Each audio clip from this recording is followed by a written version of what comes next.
Oke guys, welcome back to Crypto Indonesia bersama gue Toshi, di mana kita akan membahas segala sesuatu yang berhubungan dengan cryptocurrencies dan blockchain.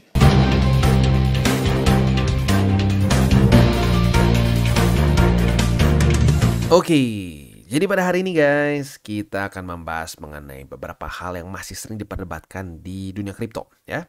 Yang pertama adalah mengenai Bitcoin ETF. Ini gagal atau berhasil sebenarnya ya, karena terakhir Bitcoin ngedrop, tapi kok naik lagi ya. Itu yang pertama. Yang kedua, kita akan membahas mengenai institutional investor ya. Apakah mereka benar-benar mulai masuk ke dunia kripto atau tidak? Karena beritanya banyak yang pro kontra. Dan mungkin yang ketiga adalah bagaimana kita bisa profit dari pergerakan para institutional investor yang masuk ke dalam dunia kripto gitu ya. Tetapi sebelum kita masuk, seperti biasa gue akan disclaimer dulu bahwa semua konten dari TCI bukanlah financial advice. Ini semua bentuknya adalah edukasi ya. Oke, langsung aja kita masuk ke yang pertama. Berhasil atau enggak? Menurut gue simple banget, gue akan jawab berhasil ya. Loh bang, tapi kan ini ngedrop waktu itu ya, kan ini ngedrop nih, buying the rumor and selling the news. Loh, berarti ya gagal dong.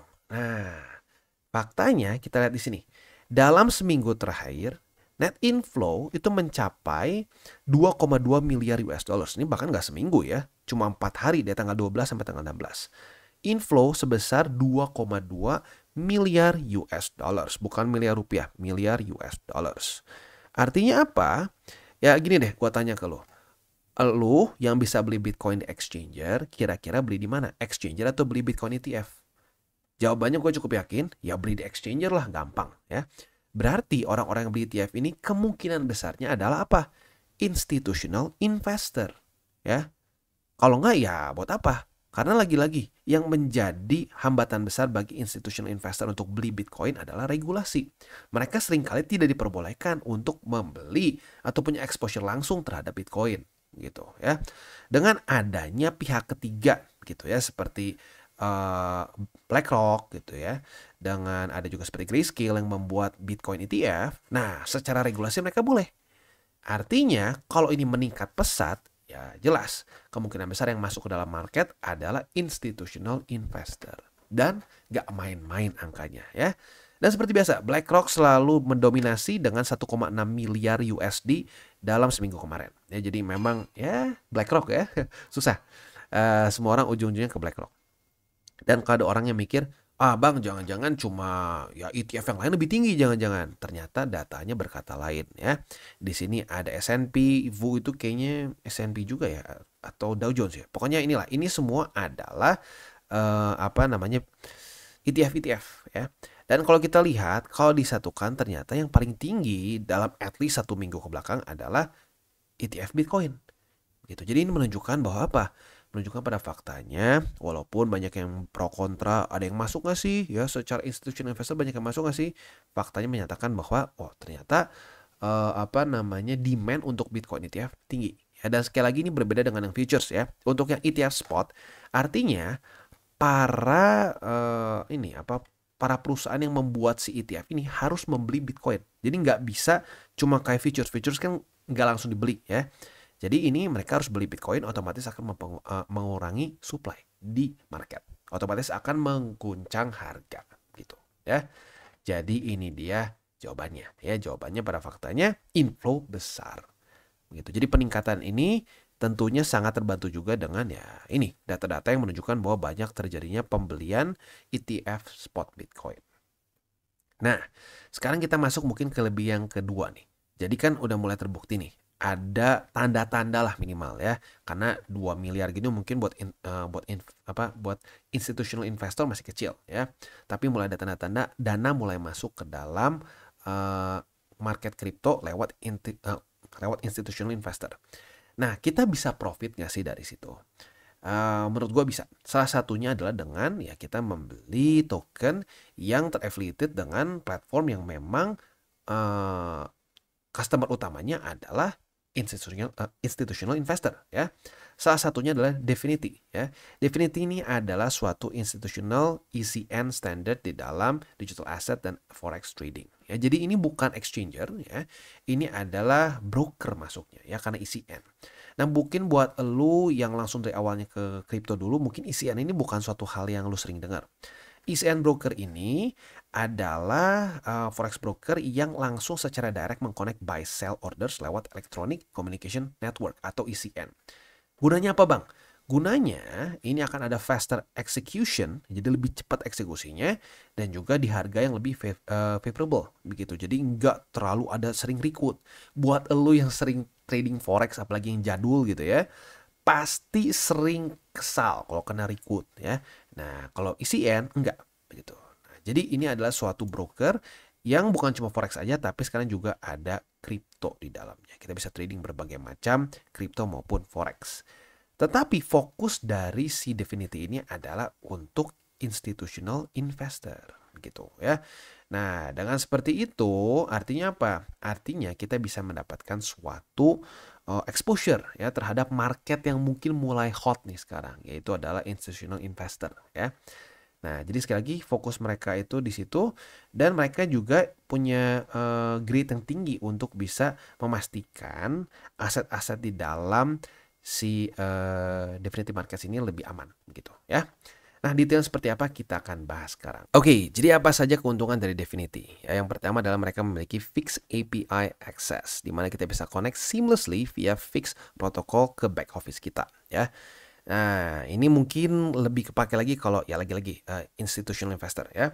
Dan juga di sini mereka memiliki public rulebook yang sudah terstandarisasi ya. Jadi apa namanya, ini mengcover semua dari governance, access, data protection, orders, netting, dan seterusnya. Dan mungkin yang unik juga di sini adalah apa? Mereka ini custody agnostic.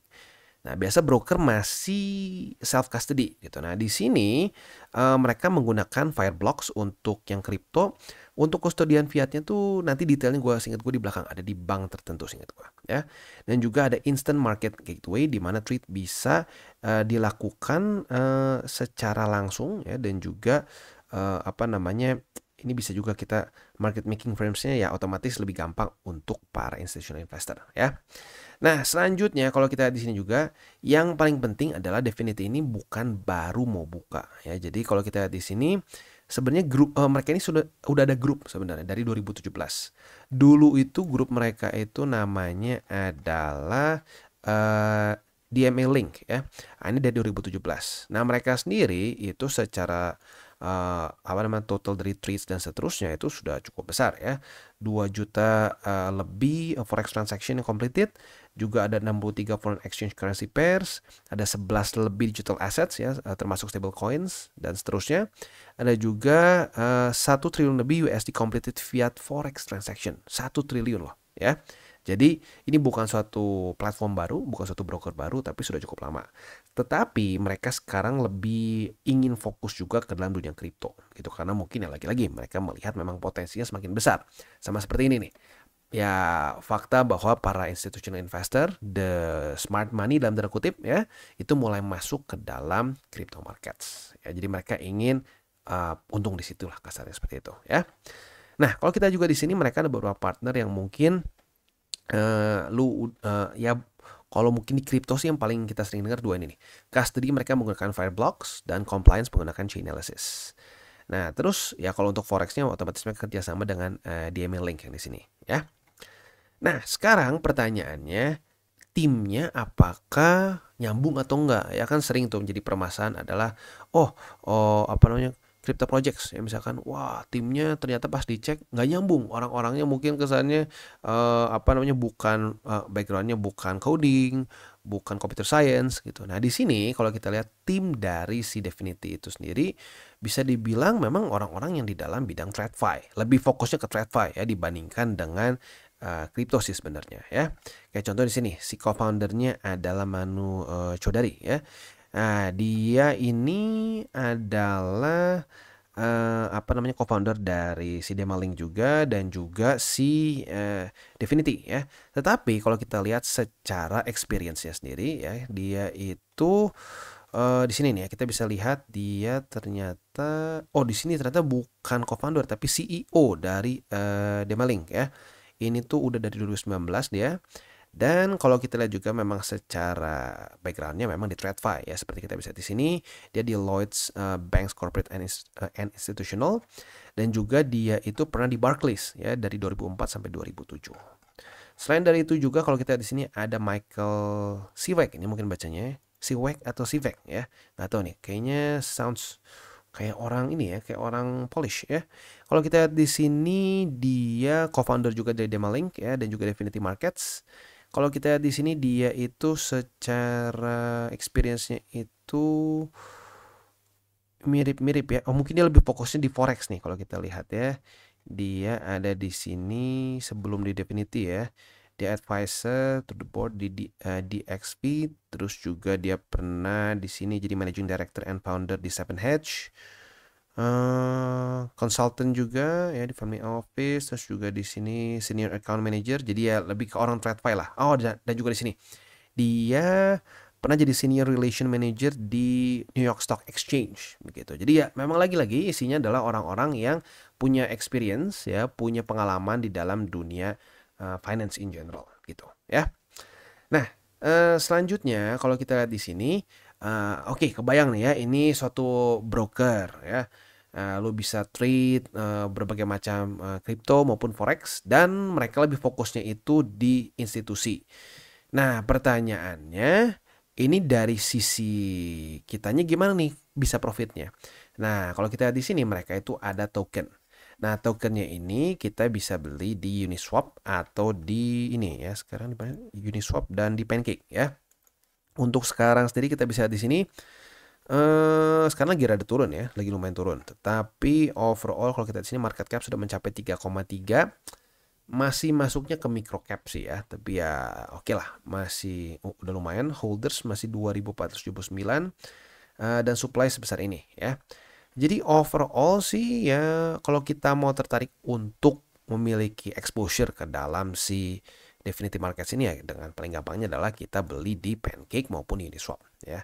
Ya caranya gimana? Simple ya, tinggal lu connectin wallet aja terus beli, as easy as that gitu ya. Nah, sekarang pertanyaannya nih ya.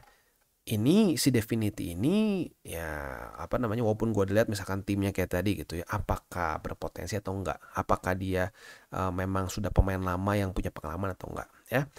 Jadi seperti yang gue sudah sedikit bahas tadi ya, si Definity ini sebenarnya adalah suatu venture baru dari Demalink ya. Nah si DMA Link. Nah DMA Link ini lebih fokusnya di forex ya sejak 2017. Nah, di sini dengan Definity ini mereka ingin fokusnya ke kripto, di mana mereka mengoffer institutional crypto trading and fiat on and off ramp untuk institutional dan crypto native firms, begitu. Nah, di sini untuk Definity leverage blockchain-nya sendiri itu bisa maximum trade size itu sampai 100 juta dan 500 juta dengan algos, begitu ya. Nah, selanjutnya kalau kita lihat di sini si Demalink ini seperti apa? Ya, atau DMA Link itu seperti apa? Dia trading sejak 2017, ada 40 live institutional clients including 16 banks ya. Salah satunya mungkin yang paling terkenal adalah Commerce Banks. Ini salah satu bank yang besar ya. Nomura Bank juga besar. Ini Danske gue belum pernah dengar ya. CME Group ya. CME Group juga besar. Mungkin buat di kripto yang paling sering terdengar adalah Chainalysis gitu ya. Tapi intinya mereka ini bukan kemarin sore gitu, dari 2017, berarti ya udah lumayan lama ya. Berarti berapa tahun tuh? 3 tambah ya udah menuju berapa tuh? 7 tahun ya, 7 atau 8 tahun. Nah, jadi ya itu salah satu hal yang menariknya ya. Jadi mereka tadinya fokus di forex, sekarang ingin merambah ke dalam dunia kripto. Ya, lagi-lagi kalau menurut gua karena ini gitu. Mereka melihat potensi bahwa banyak institutional money atau smart money yang mulai masuk ke dalam crypto markets. Dan tentunya mereka dengan orang-orang yang memang udah biasa di TradFi, mereka ngomongnya pakai bahasa yang sama. Nah, karena ngomongnya pakai bahasa yang sama, otomatis mereka akan lebih tertarik untuk masuk ke dalam ya satu firm yang memang udah ngerti nih ya, bahasa yang sama, ngerti keperluan mereka apa, begitu ya. Nah, selanjutnya kalau kita lihat juga di sini untuk si teknologi mereka sendiri, mereka itu meng-create the world's first trading model yang allow institution untuk trade crypto secepat kilat kasarnya ya. Nah, kenapa? Karena mereka menggunakan ECN gitu ya. Nah, Definity ini bukan exchange ya. Jadi Definity ini nggak take custody fiat ataupun kripto kita seperti yang gue katakan di depan ya. Custody-nya ini dengan European Investment Bank ya, kemungkinan ya salah satu yang ada di sini ya, Commerce Bank mungkin. Dan selanjutnya untuk si custody-nya itu mereka menggunakan self custody di Fireblocks via accredited custodian lewat BNY Mellon begitu. Jadi nggak ngasal gitu ya. Jadi ya seperti yang kita tahu institutional money itu lebih dalam tanda kutip lebih ribet ya karena mereka pertanggungjawabannya lebih besar. Nah, dengan mereka sudah punya dengan adanya platform seperti si Definity ini, mereka mungkin akan jauh lebih gampang untuk bisa memiliki exposure ke kripto lain gitu ya. Nah, jadi kurang lebih seperti itu gambarannya. Dan selain dari itu untuk regulasinya sendiri, Definity ini does business di Mauritius ya, di mana ini tuh salah satu daerah yang memiliki atau termasuk dalam yurisdiksi AMLD 5, which is ini adalah anti money laundering seingat gua dari EU. Ya, jadi ini bukan offshore yang kayak Cayman Islands, BVI dan seterusnya karena ini otomatis nggak terregulasi masuk ke sini gitu. Jadi dengan adanya ini harusnya para investor institusi ya itu bahasa jadi aneh juga kalau bahasa Indonesia ya institusi investor akan lebih nyaman ya kerjasama dengan platform ya atau broker yang memang sudah punya regulasi yang mungkin cocok dengan ya di Eropa gitu. Jadi kayaknya kalau gue lihat sih tetap fokus mereka masih lebih di Eropa ya. Oke. Dan selanjutnya nih, untuk si tokennya sendiri, utility-nya seperti apa? Yang pertama adalah si utility-nya itu mereka ada buyback and burn. Jadi berdasarkan profit dari entire group, mereka akan at random intervals membeli kembali si DevFX coin ini ya, atau si Definity Tokens ini dan di burn. Nah, jadi setelah itu di burn, ya tentunya itu akan mengurangi si supply dari tokennya itu sendiri. Ya, jadi itu membuat tokenomics yang cenderung baik ya. Nah, jadi kurang lebih sih itu ya. Dan selain itu juga lu bisa mendapatkan diskon ya sama kayak lu menggunakan utility token dari exchanger. Di sini juga lu bisa mendapatkan reduction dalam bentuk fee ya. Jadi lu bisa sampai kena diskon 20% apabila lu membayar fee dengan si token Definity sebutnya apa ya mendingnya DEFX token ya. Nah, nanti dari diskonnya ini si DEFX token ini juga akan di burn lagi ya. Jadi burn pertama lewat buyback and burn dan burn kedua adalah apabila lo menggunakan si DEFX token ini sebagai alat untuk mendapatkan diskon. Nah, setelah diterima oleh mereka juga akan di burn gitu ya. Oke. Jadi kurang lebih seperti itu gambarannya untuk si Definity ini ya. Bisa dibilang cukup menarik ya karena lagi-lagi ini di dalam masa-masa yang tepat. Masa-masa di mana institutional investor tuh sepertinya mulai masuk ke dalam dunia kripto. Nah, ini tentunya bisa menjadi menarik ya karena lagi-lagi secara regulasi pun mereka cukup memperhatikan gitu dan orang-orang di dalamnya pun memang orang-orang yang sudah punya pengalaman di dalam dunia TradFi atau traditional finance gitu. Jadi, kalau lu tertarik untuk memiliki exposure ke tokennya silahkan bisa ya lu di sini ya. Lu cari di Uniswap atau di PancakeSwap begitu ya. Nah, tapi kalau untuk secara resikonya gimana? Kita nggak bisa tutup mata, fakta ini sini market cap-nya masih 3,3 juta US dollars. Otomatis secara market cap risk ini ya otomatis lumayan tinggi gitu. Jadi kalau gue pribadi sih ya jangan ekstrim gitu ya. Wah, kalau gini, kalau institutional investor masuk semua lewat sini, wah bisa gede banget, masukin 100%, masukin berapa? 50%. Janganlah ya, karena market cap-nya masih kecil. Kalau gue pribadi sih ini maksimum ya 5% lah ya. 5% jadi gue bikin mirip kayak resikonya pre-sale lah gitu. Walaupun jujurnya ini secara fundamental jauh lebih oke sih gitu ya. Tapi ya karena market cap-nya masih kecil jadi ya gue tetap masukin ke situ juga maksimum 5%. Oke. Jadi kurang lebih seperti itu gambarannya untuk institutional investor dan juga Bitcoin ETF dan mungkin bagaimana peluang kita untuk bisa mendapatkan profit juga di dalamnya gitu ya. Jadi kurang lebih seperti itu dan selain dari itu tentunya ya lu juga bisa tetap melakukan akumulasi karena lagi-lagi ini masih tahun kedua terbaik ya, terbaik di 2023. Tapi di 2023 menyeramkan ya di sini nih. 2023 menyeramkan. Jadi nggak semua orang berani, tapi untuk sekarang ya kecenderungannya orang mungkin udah lebih berani lah ya. Lu masih punya waktu in theory ya kalau sesuai dengan cycle-cycle sebelumnya itu sampai November 2024. Setelah itu, nah harus lebih fokusnya ke TP gitu ya. Jadi seperti biasa gue akan ingatkan jangan pakai uang panas, jangan over leverage dan berpikirlah jangka panjang untuk kripto. Dan buat kalian yang belum nonton DCWT atau Daily Charting with Toshi, bisa klik di sini. di mana kita akan daily chart your favorite cryptocurrencies. Dan buat lo yang belum mengerti juga mungkin mengenai chart, candles, dan hal-hal lain, bisa juga klik di sini ada tutorial with Toshi. Dan buat lo yang pengen mendukung TCI, salah satunya bisa menggunakan link reflektor di bawah. Dan jangan lupa juga untuk join Telegram group, di mana kita bisa ngobrol-ngobrol santai mengenai dunia cryptocurrency secara dua arah. So jangan lupa untuk like, subscribe, click the bell icon, and see you on the next video.